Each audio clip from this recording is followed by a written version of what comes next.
Elle l'a quitté en disant « Tu perds ton temps avec tes pinceaux ». Ce qu'elle ne savait pas, c'est que ce temps perdu allait un jour lui rapporter des millions. Reste jusqu'à la fin, parce que cette histoire, c'est celle que personne ne voit venir. À Yopougon, dans les ruelles vivantes d'Abidjan, Malik dessinait. Sur les murs, sur les cahiers d'école, même sur les cartons trouvés dans la rue.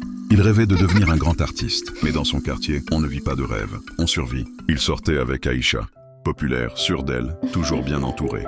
Au début, elle l'encourageait. Mais quand les fins de mois sont devenues trop longues, elle a changé. Un soir, il lui a montré une fresque qu'il avait peinte dans un orphelinat.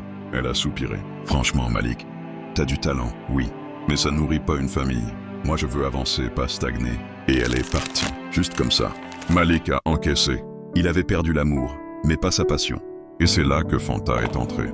Discrète, vendeuse de beignets, le cœur simple. Chaque matin, elle passait devant lui et lui lançait avec un sourire. Un jour, ton nom sera dans les livres. Si t'as déjà été soutenu par quelqu'un que personne ne regardait, abonne-toi. C'est ce genre d'âme qui change une vie. Un jour, elle lui a offert un petit carnet. Rien de spécial, juste un carnet de dessin, acheté avec ses petites ventes. C'est avec ce carnet qu'il a dessiné ses premiers portraits sérieux. Il a posté un dessin sur Instagram, un portrait au crayon. Et contre toute attente, le post a explosé. Une galerie à Dakar l'a contacté, puis une exposition à Paris, puis les commandes, les ventes. Les articles.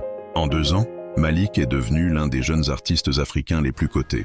Il exposait à Londres, à New York, mais jamais seul. À chaque vernissage, il y avait cette main dans la sienne.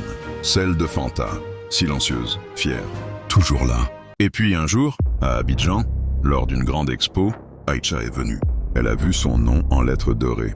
Et juste à côté, une toile immense, le visage de Fanta, intitulé « Celle qui a cru quand personne ne voyait ». Aïcha a baissé les yeux.